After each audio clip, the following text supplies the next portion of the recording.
$250,000. That's the number that hit me in the face one Tuesday morning like a brick through my kitchen window. My HOA fined me $250,000 for so-called violations on my own land. And here's the kicker: they claimed I was trespassing on their property, on land I'd lived on, worked on, and cared for longer than most of those board members have even been alive. At 71 years old, they thought they could intimidate me into giving up everything my father left me. That was their biggest mistake. I've lived in Sunset Hills for 3 decades. I raised chickens in my backyard, grew tomatoes every summer, and still sit in the little gazebo my late wife loved. Nothing fancy, just an honest life.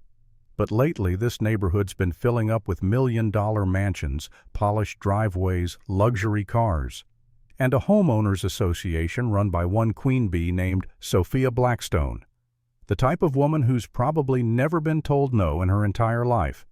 Designer heels, $1,000 suits, and a tone of voice like she's casting judgment from a throne. And somehow she decided that I was her new target. That morning, I pulled the thick certified letter out of my mailbox, gold HOA lettering right on the envelope. The damn thing was heavier than my last tax return. I cracked it open in the driveway, and my blood pressure spiked. 3 violations: illegal fence placement, unauthorized structures, and encroachment on green space. They wanted $250,000 in fines. My fence, built by my father 50 years ago. The so-called unauthorized structures. My tool shed my chicken coop, and that gazebo where my wife used to read every evening. And the green space they were crying about. My vegetable garden planted before Sophia probably even moved to this state. 2 hours later, she marched across my gravel driveway with 2 board members in tow. She didn't even say good morning, just snapped open her clipboard like it was a royal decree. "Mr. Harrison, I'm here to document your violations before we proceed with legal action." That's what she said, looking around my yard like it was some filthy crime scene. She pointed at my fence, my coop, my shed, muttering about encroachment. When I pulled out my original deed from 1973, she waved it off like trash. "Those papers are irrelevant," she told me with that smug smile. "We have modern surveys," and she threatened liens, forced sale, the works. I felt my temper boiling, but there was this pit in my stomach too.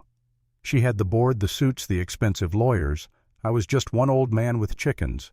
For a moment I wondered, what if she was right? What if I really was wrong, clinging to the past, standing in the way of progress? That night, lying awake, I thought maybe I should just sell, walk away, let them win. It would be easier, less humiliating, less exhausting. But then I remembered my father hammering in those fence posts, telling me property lines don't change just because someone wants them to. And I remembered my wife's laugh echoing from that gazebo. That was my line in the sand. I wasn't about to let some overpaid bully rewrite history. I called up an old friend, Jim Patterson, a property lawyer. He took one look at the violation notice and said, "Walter, something stinks here. Get an independent survey done." Yesterday. That was the spark I needed. I dusted off my old GPS unit, the gear I hadn't touched since retirement, and started walking the line myself. And damn if I didn't find the original survey stakes buried under the landscaping those mansions put in. Stakes my father set still in the ground. And they told a story very different from Sophia's clipboard. My fence wasn't too far forward, it was dead on. And more than that, those stakes suggested my property stretched way farther than the current line, maybe even under parts of their fancy houses. That's when I brought in the big guns. Jake Miller, the best surveyor in 3 counties. He ran a 3-week comprehensive survey using every modern tool there is: satellite positioning, laser equipment, ground-penetrating radar. By the end of week 2, the truth was undeniable. My property extended 50-75 feet beyond my fence in every direction. And those million-dollar homes they'd built: garages, master suites, pools, even a tennis court on my land. Jake's report was ironclad. GPS coordinates, photos, maps, everything. And that 2010 survey the HOA was waving around, a complete fabrication from a shell company that didn't even exist anymore. Fraud, plain and simple. Sophia must have felt the walls closing in because that's when the harassment ramped up. Noise complaints about my rooster code enforcement visits, about my garden health department calls over compost. Every day a new certified letter, a new threat. And then she had the audacity to show up with a $50,000 cashier's check, smiling like she was doing me a favor. "Surely we can resolve this like civilized adults," she said. I looked her dead in the eye and told her, "Lady, I don't take money from people stealing my land."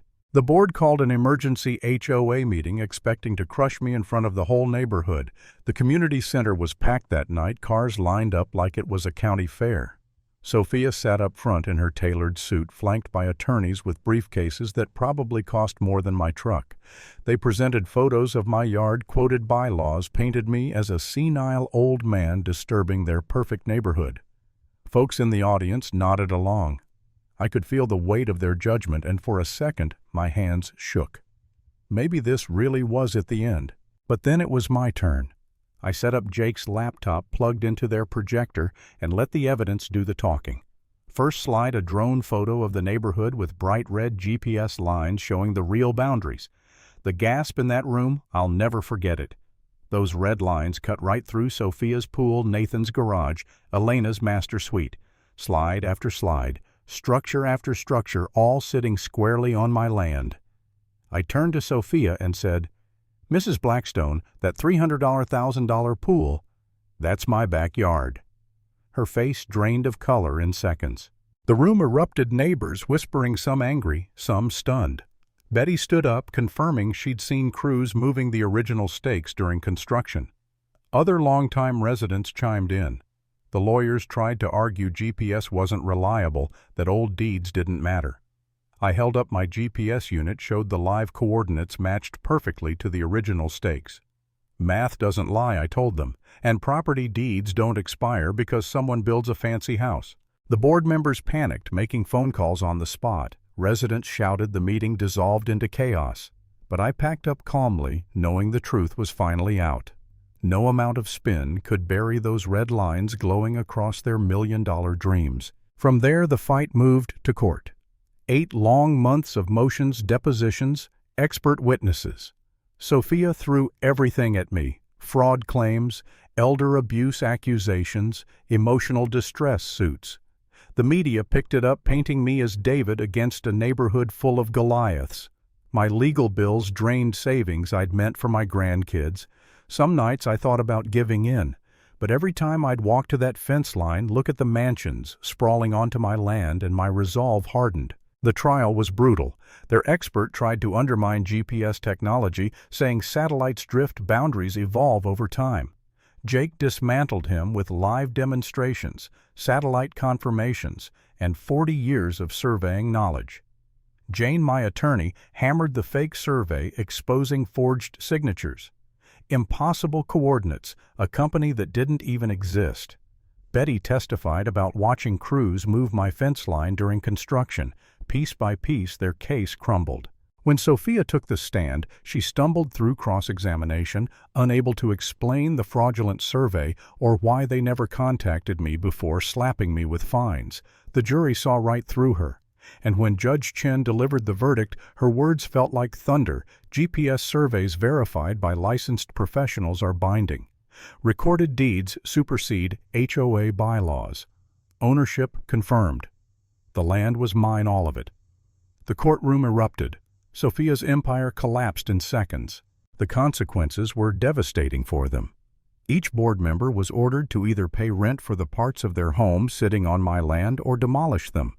Sophia's infinity pool and tennis court mine, Nathan's garage, Elena's bedroom wing, Jackson's outdoor kitchen, Bethany's front lawn, mine. They could keep using them, but only if they paid me monthly. The queen bee of Sunset Hills now had to write rent checks to the man she'd called senile. And that's where I'll leave it. No champagne, no victory parade. Just the sight of Sophia Blackstone, pale and furious, realizing she'd lost.